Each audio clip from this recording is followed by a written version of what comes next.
आप सभी को जय मसीह की। आप सभी से रिक्वेस्ट है, इस वीडियो को पूरा सुने और परमेश्वर का आत्मा आपसे बात करेगा अद्भुत रीति से। बस अपनी ज़िंदगी में से थोड़ा सा समय निकालने की कोशिश करें कि हमारी प्रार्थनाएं क्यों नहीं सुनी जाती। ये बहुत बड़े कारण है 30।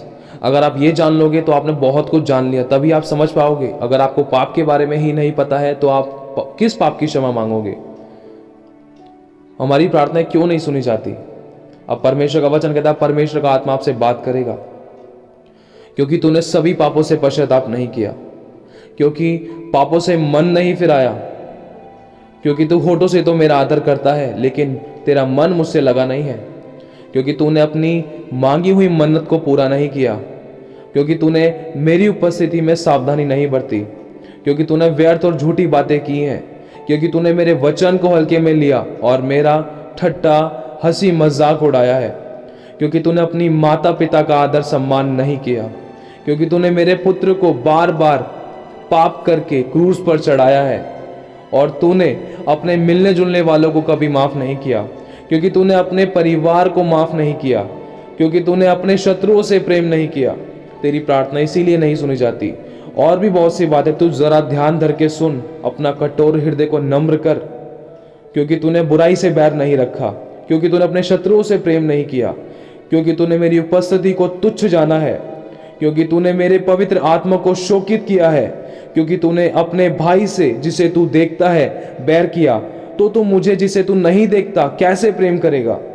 क्योंकि तूने अपनी बुद्धि ज्ञान और समझ पर घमंड किया है, क्योंकि तूने अपने कामों और अपने धन पर भरोसा रखा और घमंड किया है, क्योंकि तूने अपने मन में किसी दूसरे के प्रति बैर रखा है, क्योंकि तूने अपने मित्र को धोखा दिया है, क्योंकि तूने मुझसे झूठ बोला है, क्योंकि तूने मुझसे ज्यादा प्रिय इस संसार को जाना है, और सिर्फ तूने मुझे जरूरत के समय याद किया है, क्योंकि तूने मेरी सभी आज्ञाओं का पालन नहीं किया, और कभी तूने मेरे दिल का हाल नहीं जाना, क्योंकि तूने कभी मेरे दिल का हाल ना जाना, क्योंकि कभी तूने मेरी आवाज़ सुनने की कोशिश ना की, और कभी निस्वार्थ भाव से कभी तूने मेरे पास आकर संगति में नहीं बैठा, और तूने पहला सा प्रेम छोड़ दिया है।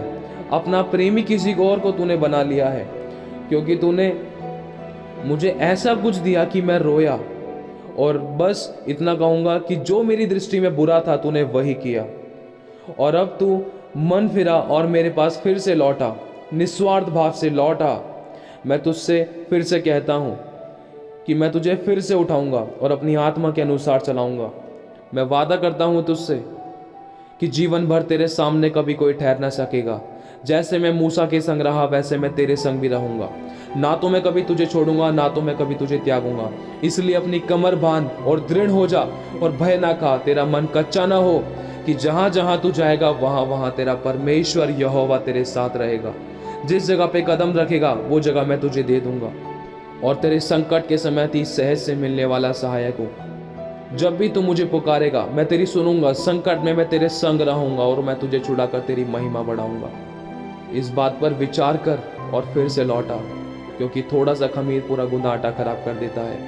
मैं व्यवस्था से बंधा हुआ हूँ, क्योंकि एक सच्चा न्याय परमेश्वर हूँ। तू मेरे साथ बैठ और मुझसे बात कर, अपनी आत्मा में मुझसे मुलाकात कर। देख, बहुत सी बातें हैं। मैं तेरे द्वार के बाहर खड़ा खटखटाता हूँ, मुझे अंदर आने का मौका तो दे। मैं तुझे फिर से कहता हूँ कि तू मेरे पास आ, फिर तू मेरी महिमा को देखेगा।